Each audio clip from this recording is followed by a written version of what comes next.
Thank you. And thank you so much for coming back to Sarita Talks. These are my favorite interviews because they're with rock stars just like myself. And the things that are really important to my heart are criminal justice reform, showcasing people who have been impacted by the criminal justice system, or, it is oftentimes the criminal injustice system, and people that I actually struggled with. We weren't struggling, but we were in the struggle together, and they've made it out on the other side, and they are so gracious as to come on Sarita Talks and talk a little bit about it. And here we have it. Mick Jagger. That's what I used to call her in the penitentiary. Old Mick Jagger. Micki, introduce yourself. Tell us a little bit about how old you are and whatever else you want to say. Hey, I'm Micki. I'm Micki Zaritz, Mick Jagger. 47 years old, living in Springfield. Known Sarita for about 10 years. And I'm doing the thing. Doing good. You surely are. You surely are. And let me tell you, so Micki's got a job at a call center. And I said, she's going to last. She's a salesperson. And we will get around to that here in a second. Micki, tell us about some of the things you've done this time. And I said this time because these are, we got some viewers if you want to throw something in the chat. This is my viewer. This is my viewer right here. That's my little viewer. Oh, you love that cat. That's my emotional support cat. Okay. We've got Effany Andre. Effany, thank you so much. F It Up. That's her podcast. She's also on the news. So if you want to throw some in the chat, please do. We also have a viewer, and this is where I'm supposed to say like, subscribe, and share. Choose. But listen, I can't see the viewers, but you can. Micki, it is so awesome right now to be able to tell you that we made it out. So tell us some of the things you've done. Well, we made it out. Let's see. We're going to a different room. Okay. Well, I work at the call center, and instead of going home to my family this time, I went home to a program because I felt like going to a program, I would be a little more successful. So it gave me some rules and gave me something to start with. So that's why I did that. So okay, and I guess went to what? a program. I'm proud of you because let me tell you, Micki's number one supporter, tell me if I'm wrong, is your mother. Is my mom. That's right. Yes. That's right. And sometimes going home to family, they love us so much. Would you agree? Can you finish that sentence? I love us so much that they take us down. Yeah. They love us so much they love us right down. They help us go right down. Right. They don't mean to, but they do. So yeah, they don't mean to. They just want to support you. Yeah, but they're supporting us. She's very proud of me though. She's still my biggest supporter. I love it.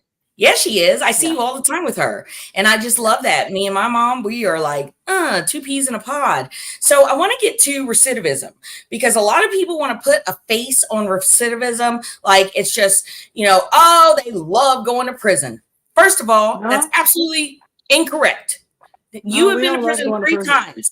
Did you ever love being there? No. Did you ever feel like, these 3 meals are so wonderful? And this is absolutely. But have you heard that? Yeah, of course I've heard that. Yeah. And how did you feel as a real person that's experienced that?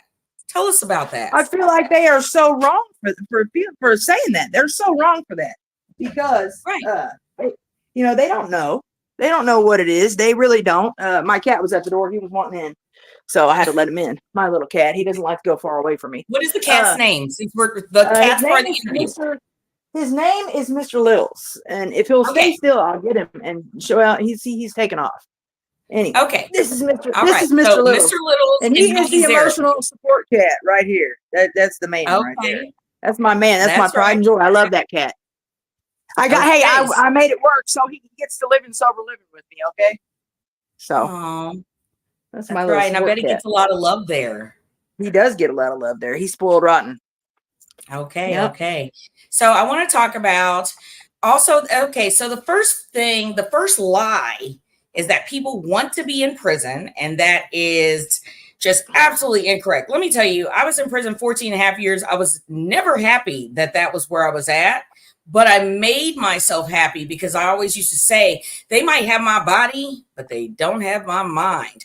Another lie is this, that people want to do drugs because they don't care about their family, they don't care about their kids, and drugs are just so important because that's a lifestyle choice.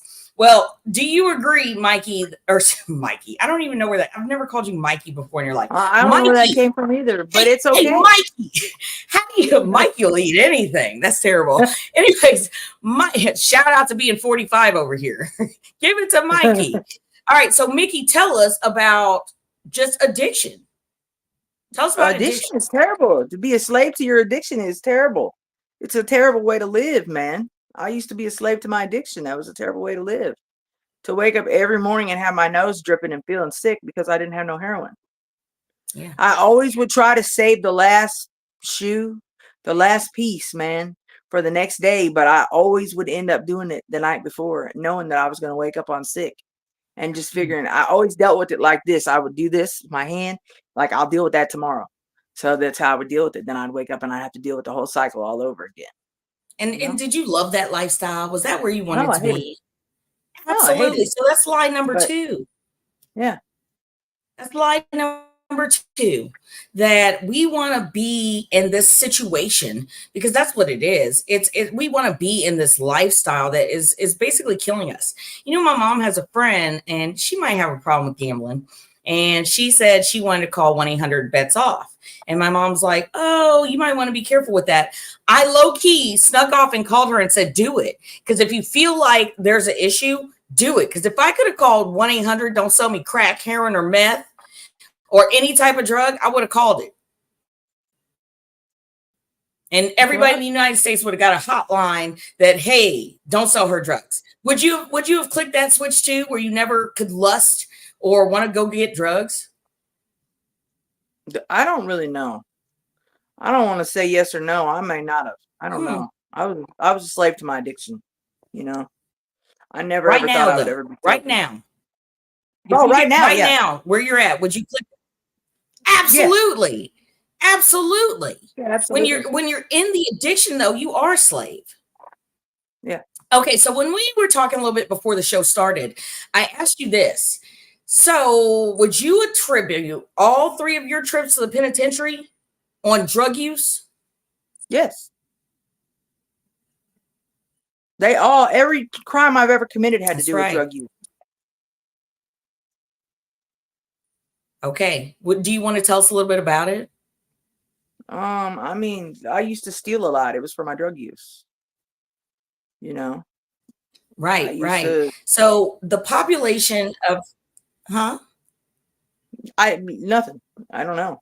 I just used to steal a lot. It was all, every crime I've ever committed, every time I've ever been in trouble, it's been behind drugs. Yes. And listen, you don't start, and I'm going to tell people right now, we don't start using drugs thinking that that's where it's going to go. When you first start using drugs, you're like, this is going to be okay. Did you feel that way? Yeah. Okay.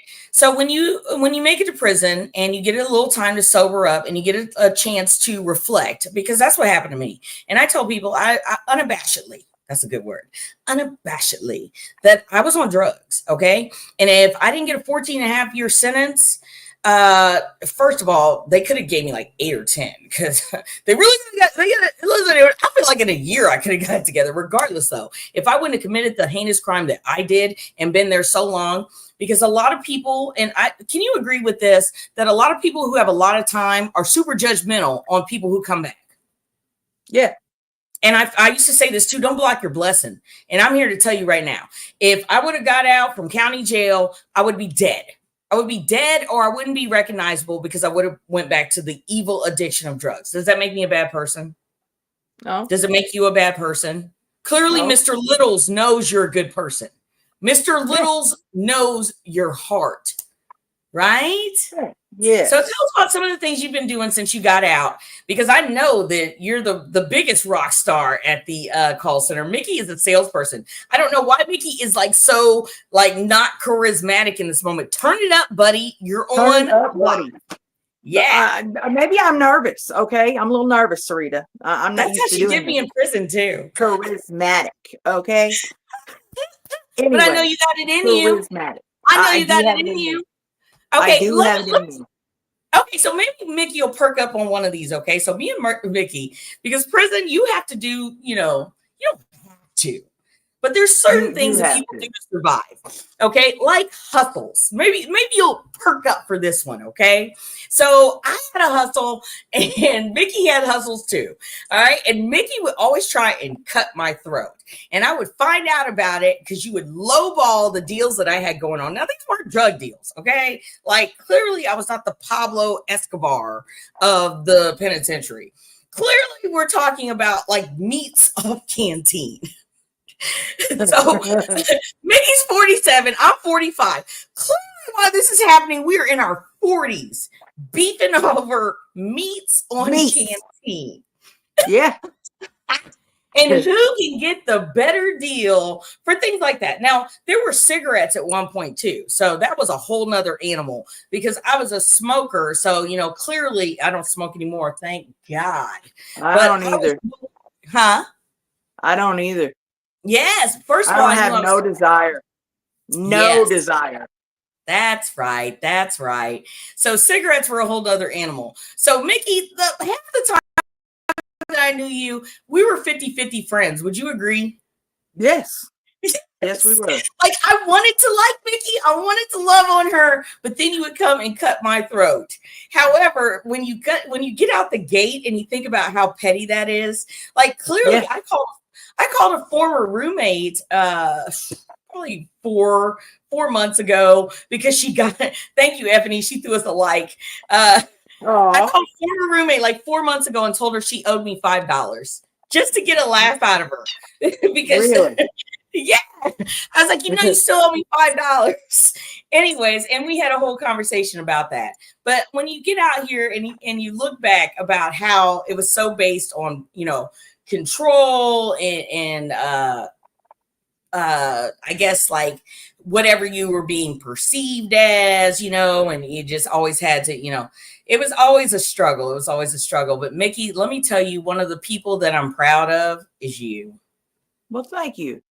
Yeah, Absolutely. I'm proud of you too. You're doing the thing.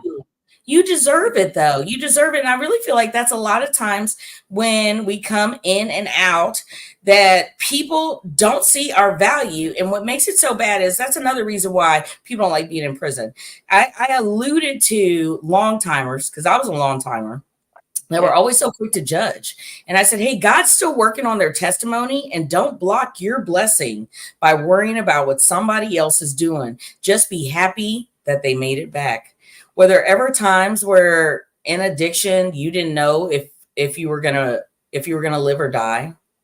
Well, yeah, of course.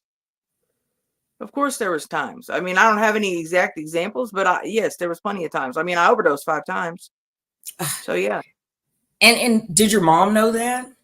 Yeah, my mom found me once. Oh. And so when you have to have that conversation with her after, what does that look like? I mean, we haven't really talked much about it, but That's the whole why thing is like, how selfish of me to not realize how traumatizing it is to people on the outside of the situation. Because when you wake up, you're like, why'd you kill my buzz? Mad because they killed your buzz. For real. Yeah. That's honesty right there. When really they just wanted you to live, That's raw. Yeah. That's real raw. That's real raw. Let that sit for a minute. Let that sit for a minute. So back to the penitentiary, because that's where Micki saw me for about 10 years of my life. And just, coming to visit. And it was, there's a lot of rough times, and I was able to, raise my son from there. But I remember this too. You just said that, your family's doing that addiction with you. Your family's doing prison time with you too. Yeah. So I know your mom, she probably worried about you when you were in prison.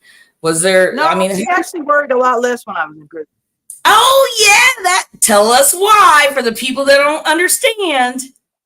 Because we're not all strung out on drugs. Yes, and they know you're safe. Thank you, Tito Guerrero. I see you tuned in. Tito, appreciate you. Interviewed Micki Zaritz, Mick Jagger. So Micki, tell us about one of the best times since you've been out when you realize, hey, I've got this? Because Micki, let me tell you this, you've got this. You've got this. So tell us how it feels and how you got there. Just every day, like whenever I'm doing something new, like just yesterday, I went and took my my written test for my driving. I didn't get time to drive, but I made an appointment to take my driving test next Tuesday. So I'll have my license back next week. I haven't had a license in 15 years. So that's kind of a big deal, you know? That is a big deal. And, yeah. And I had to hire an attorney so I didn't have to pay for an interlock because they had some dates messed up in my driving record. But I had to get an attorney to straighten it out because they just wouldn't listen. being able to get an attorney. Yeah, just being able to go do that, you know. So just little things that I accomplish on a regular basis. Like I got a car now, it sits in the backyard right now, and it's got plates on it and insurance, you know. That's something that I got to do this morning too. I got to go pay my insurance this morning. After we get off the thing, I'm going to go do that. It's something that I need to do. So yeah. And let me tell you this, okay? So and I think I'm going to wrap it up on this, okay? We have a mailbox right down the street, me and my mom. Every time that I go and open my own mailbox and get my mail out, I think I used to have to wait on an officer to give my mail. And if they had an attitude, they wouldn't give it to us. Mail was important. Yeah. So my son, we were hoping for letters. So sometimes you'd be waiting and you were waiting for no reason. You know, like here's the thing. I'll say this. So you're waiting for mail call. You got a punk officer that keeps holding it back. And this is your one, you know, maybe you're waiting on some pictures. So then they come and then maybe they don't even have the mail that you were waiting on.